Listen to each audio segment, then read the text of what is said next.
Monsieur le Président du Sénat, Madame la Présidente de l'Assemblée nationale, Mesdames et Messieurs les parlementaires, Mesdames et Messieurs les membres du gouvernement, honorables parlementaires,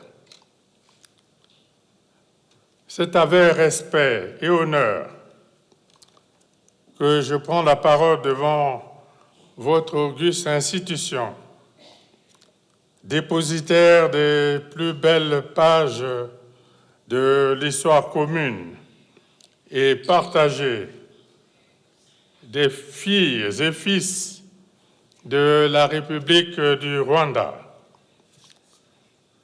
En cela, votre Parlement prend toute sa place au cœur de l'armature institutionnelle de votre pays. Représentant du peuple, vous êtes l'expression affirmée de la souveraineté rwandaise. Vous êtes le peuple, la force authentique du rayonnement de votre nation dans le monde.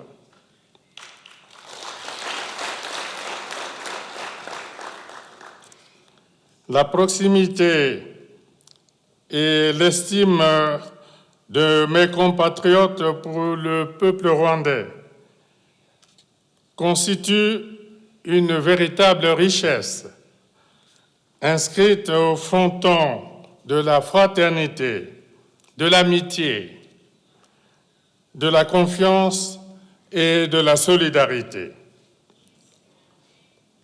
Permettez-moi de vous témoigner le sentiment de fierté du peuple congolais et de vous adresser mes remerciements les plus chaleureux pour l'honneur que vous me faites à travers la présente communication devant votre Parlement.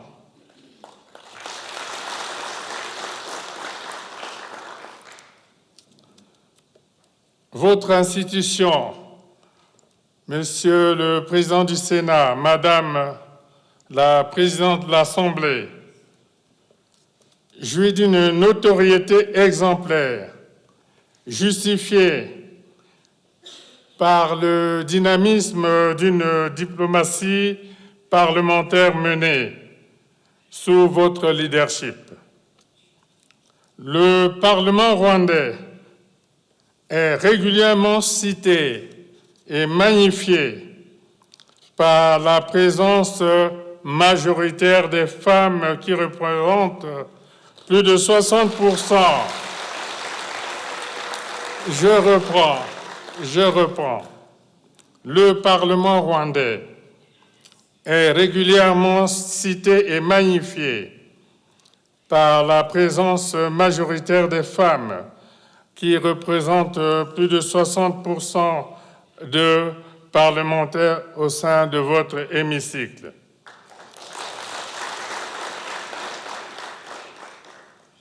D'aucuns parlent d'une leçon provenant d'Afrique et donnée au monde.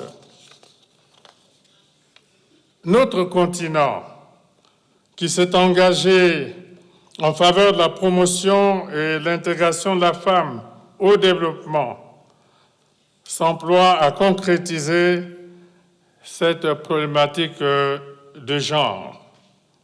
En tout état de cause, la parité homme-femme trouve assurément ici, au Parlement rwandais, l'onction de son auréole.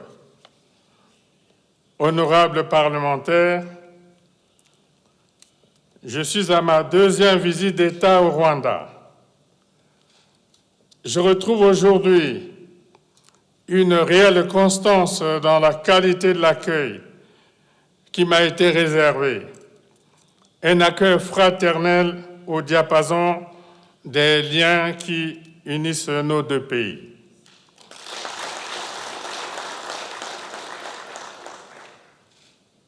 Sur cette terre pétrie de souvenirs, je salue le Rwanda, un pays qui, après la tragédie du génocide, s'est courageusement relevé pour refaire son unité, retrouver la concorde et la cohésion, ramener la paix et la sécurité et se placer avec détermination sur la voie du développement.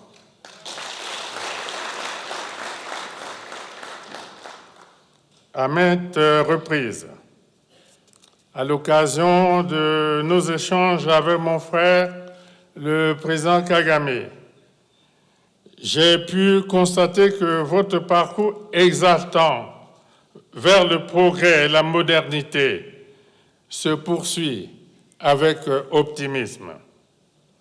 Mais, à l'instar de la plupart des États africains, l'effort à consentir reste encore colossal.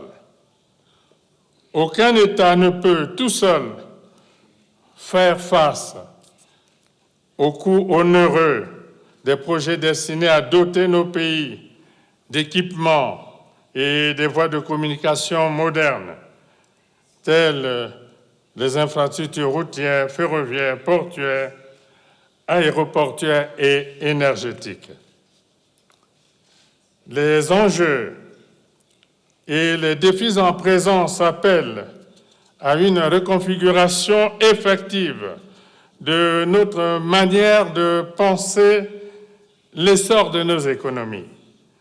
Il nous faut, par exemple, instituer une véritable synergie d'ensemble pour assurer à l'Afrique une part importante et de plus en plus croissante de la production industrielle mondiale.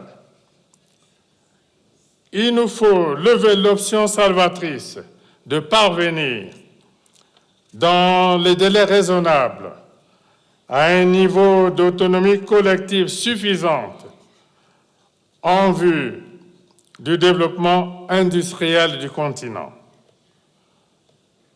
Convenons que lorsqu'elle s'est unie, l'Afrique a pu se libérer de la colonisation, conquérir son indépendance, vaincre l'apartheid et engager les chantiers du développement.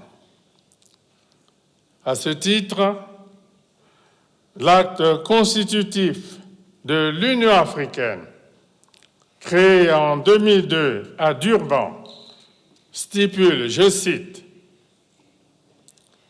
« Inspiré par les pères fondateurs de l'OUA et par des générations de panafricanistes, ces dirigeants se donnent entre autres objectifs l'unité et la solidarité des pays d'Afrique, la défense de l'intégrité et la défense de ces pays, l'accélération de l'intégration politique et socio-économique du continent, la recherche scientifique et technologique, la promotion internationale des positions africaines communes, l'harmonisation et l'intégration des politiques économiques régionales. Point de citation. Honorables parlementaires, pour des opportunités plus probantes de développement, une volonté politique affirmée s'avère nécessaire. Les défis auxquels se trouve confrontée l'Afrique ne peuvent être abordés que de manière globalisante. La mise en place d'outils pertinents d'intégration et de partenariat économique régional global, à l'image de la zone de libre-échange continentale africaine participe de cette option fondamentale pour une Afrique unie, libre et prospère. Cette vision, qui s'est affirmée au fil du temps, consacre encore aujourd'hui la justesse de la pensée des pères fondateurs du panafricanisme. Elle magnifie les découvertes de la science qui, étudiant l'évolution de l'espèce humaine, a formellement établi que l'Australopithèque, premier homme d'un genre éteint, ont bel et bien vécu en Afrique, où ils firent leur apparition. L'Afrique est donc bel et bien le berceau de l'humanité. Plus que jamais, le panafricanisme, qui garde toute son actualité, est un mouvement et une idéologie politique qui promeuvent l'indépendance totale du continent africain et encourage la solidarité entre les pays africains. Le panafricanisme est une vision sociale, économique, culturelle et politique d'émancipation et d'intégration de nos peuples. Aujourd'hui, le panafricanisme trouve incontestablement ses leviers de base au travers des regroupements des États africains au sein des communautés régionales de développement. En parallèle, il nous faut aussi revisiter le brassage des peuples d'Afrique au-delà des contingences spécifiques de leur histoire et de leur culture respective. Le vicomte de Mirabeau déclarait pendant la Révolution à l'Assemblée nationale française, je le cite, « L'insouciance, la paresse et l'aversion au travail sont naturelles aux habitants de l'Afrique. Si l'humanité m'ordonne d'améliorer le sort des nègres, la raison me commande de conformer leur esclavage. » Fin de citation. Face à ceux qui continuent de le penser, nous devons, sans détour, leur rappeler que la force de travail des esclaves africains a permis de poser les bases du développement de l'Occident.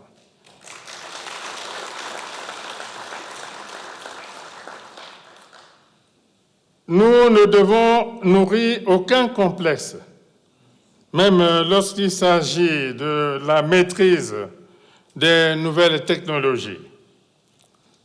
Comme nous le savons tous, l'avenir du continent africain passe aussi par la transformation sur place de ses ressources naturelles. L'histoire ancienne, l'histoire contemporaine et l'actualité ambiante le témoignent à suffisance. En cela, nos richesses, véritables atouts de notre développement, ne doivent plus être exploités à vil prix ou sans contrepartie conséquente. Dans cet ordre, l'Afrique, qui abrite l'un des 3 poumons verts de l'humanité et ne contribue que très peu aux émissions de gaz à effet de serre, avec moins de 6% des émissions mondiales, consent d'importants sacrifices en renonçant à l'exploitation de certaines ressources afin de préserver la biodiversité et les écosystèmes forestiers. À ce titre, l'on doit reconnaître au continent africain sa dimension de véritable arbre d'air pur au service de l'humanité et appeler la communauté internationale au respect des engagements pris en termes d'équité et de compensation financière y attenante. Dans cette optique et pour densifier nos efforts en matière de préservation de l'environnement et de gestion des écosystèmes forestiers, j'ai initié l'organisation du sommet des 3 bassins forestiers tropicaux, Amazonie, Bornéo-Mékong, Congo, qui se tiendra du 26 au 28 octobre 2023 à Brazzaville.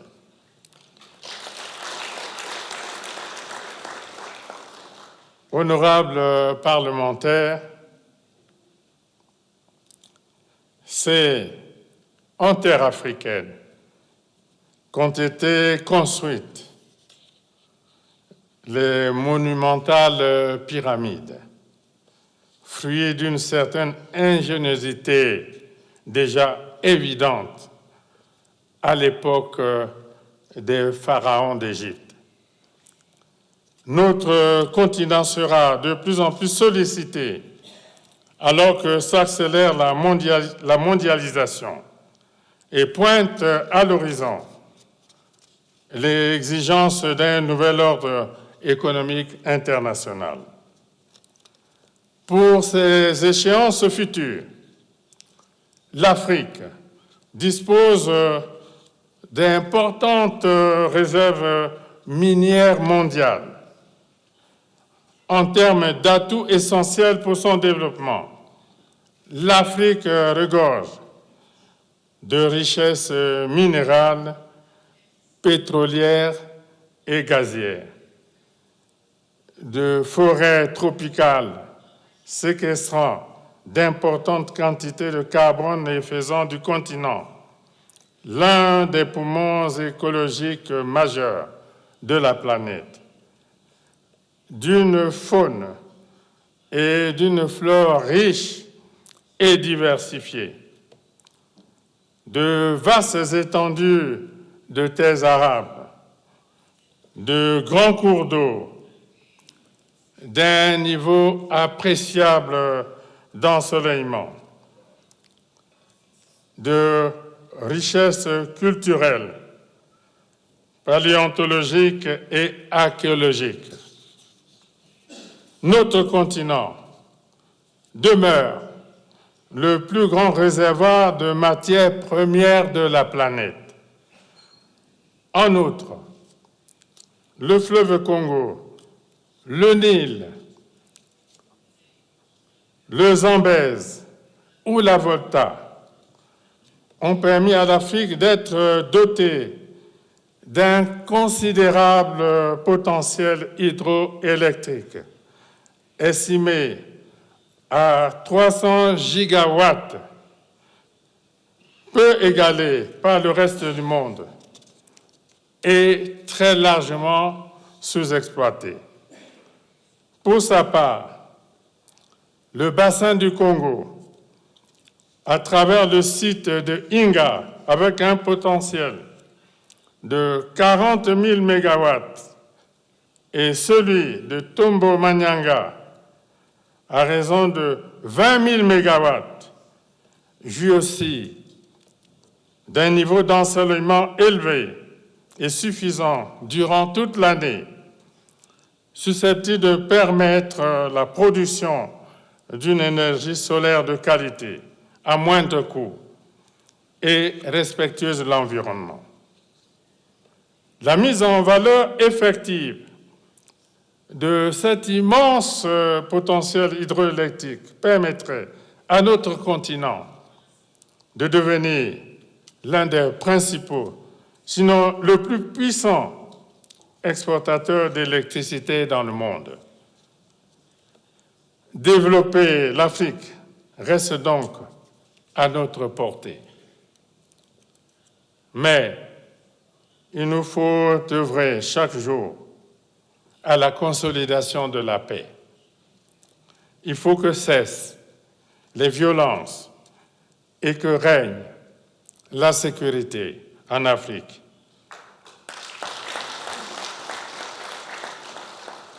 Il n'y a ni salut ni développement sans la paix. C'est pourquoi il nous faut toujours prôner le bon voisinage et la cohabitation pacifique pour une intégration effective et irréversible des peuples d'Afrique. Cette option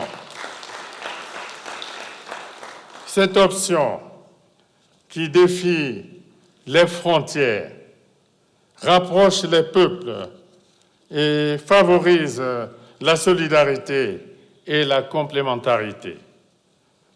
À ce sujet, honorables parlementaires, souvenons-nous de cette belle image qui a fait le tour du monde, principalement celui de toute l'Afrique, lorsque, à l'occasion du 27e sommet d'Union africaine, ici même à Kigali, en juillet 2016, mon frère Paul Kagame a exhibé pour la première fois devant les organes de presse le passeport panafricain comme pour montrer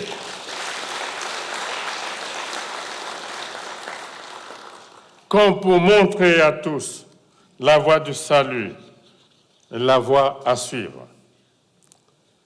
Ce moment rare de notre histoire commune a conforté davantage notre foi en une grande intégration continentale, tout en suscitant au sein de nos populations l'espoir en tant que citoyens africains de circuler, de travailler et de vivre sans restriction ou entrave de toute nature dans tous les pays africains, en fait, sur leur propre continent.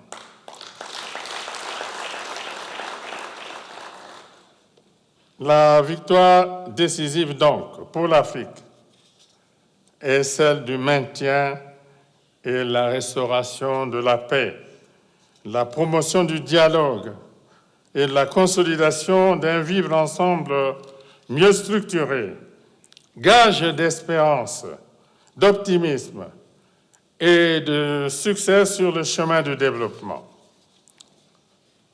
Honorables parlementaires, depuis l'Antiquité, un questionnement a toujours hanté la plume de nombreux auteurs, même les plus célèbres, à savoir quelle nouveauté nous vient d'Afrique? La réponse était toujours trouvée par des raccourcis. Pour Aristote, la Libye apportait sans cesse quelque chose d'étrange, dès lors qu'elle abritait toutes sortes d'animaux féroces aux formes étranges. Pour Pline l'Ancien, en Afrique, des bêtes sauvages s'accouplaient entre elles, y compris entre races différentes, en donnant ainsi naissance à des monstres. Pour l'écrivain français Rabelais, l'Afrique était mère de nouveautés étranges et monstrueuses. De nos jours, ce questionnement sur la nouveauté venant d'Afrique est devenu un proverbe qui rappelle que les maux et les difficultés peuvent toujours faire irruption sans crier gare dans notre existence. C'est autant dire aussi qu'il y a encore actuellement dans le monde de nombreuses personnes qui croient que les nouveautés venant d'Afrique sont toujours assimilées aux monstres. Fort heureusement, l'hécatombe annoncée durant la pandémie de Covid-19 ne s'est pas produite en Afrique. La pertinence et l'efficacité des mécanismes de solidarité agissantes ayant apporté un cinglant démenti aux annonces d'apocalypse faites par les prophètes de malheur.